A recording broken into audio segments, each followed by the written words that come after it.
All right, let's head down to southern Spain, to a place that's a story of a massive contradiction. We're talking about incredible success, but with some really profound hidden costs. We're going to dive into the complex world of Almería. So Almería has this fantastic nickname, the Garden of Europe. And you know what? It really fits.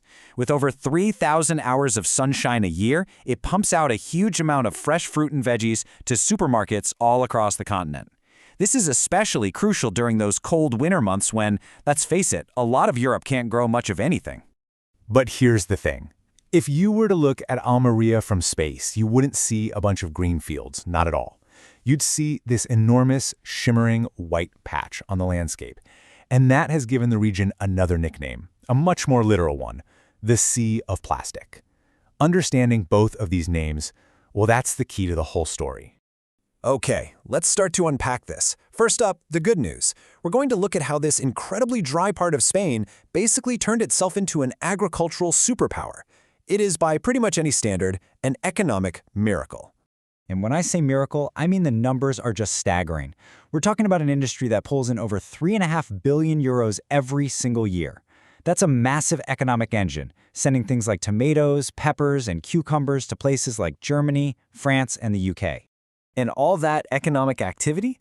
Well, it means jobs. We're talking over 100,000 of them. Now, a lot of these are low-skilled, but absolutely essential jobs in harvesting and packing. It's turned the whole region into a major hub for employment. And that creates this awesome ripple effect through the whole economy. See, it's not just about the jobs on the farms. The people earning that money, they spend it locally, on rent, on food, on services. It's called the multiplier effect, and it lifts up the entire local economy. Now, don't think this is just about some plastic sheets and a lot of sun. Oh no, this whole operation is driven by some serious innovation. The area is a hub for high-tech agricultural research, developing new kinds of crops. And to deal with the water problem, they've built these huge advanced desalination plants that turn seawater into fresh water. Pretty amazing stuff. So, you've got this incredible story of economic success. It sounds great, right? But every story has another side. So now, we have to look at the human cost. Who is actually doing the work to power this multi-billion-euro harvest? And what are their lives like? While the whole system is built on needing a huge, low-skilled workforce.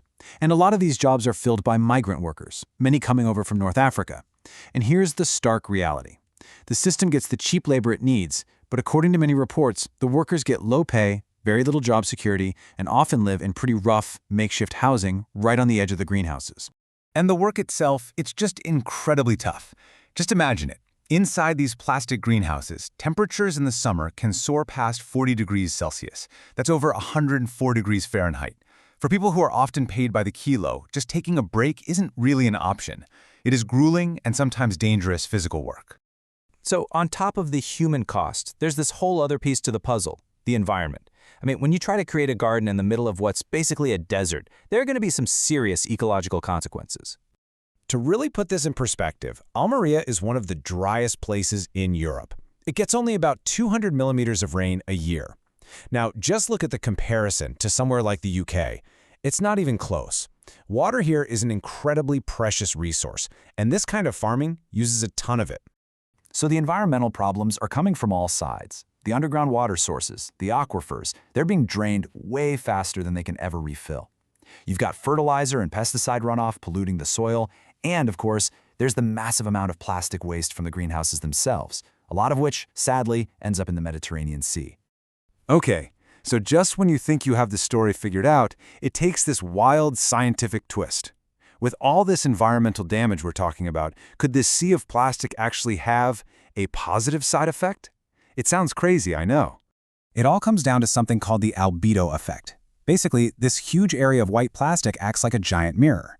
It reflects sunlight back up into the atmosphere instead of letting the dark soil absorb it. And this has actually created a cooling effect that scientists can measure.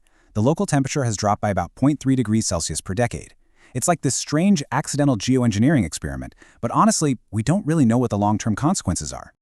So as you can see, the story of Almería is just not simple.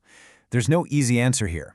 It's this incredibly complex harvest of economic wins, human struggles, and environmental weirdness. So let's try to weigh it all out.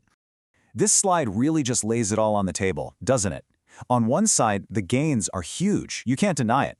Billions of euros, tens of thousands of jobs, and a steady supply of fresh food for a whole continent. But then you look at the other side of the ledger, and the pains are just as real. Reports of worker exploitation, draining a precious water supply, and creating tons and tons of plastic pollution.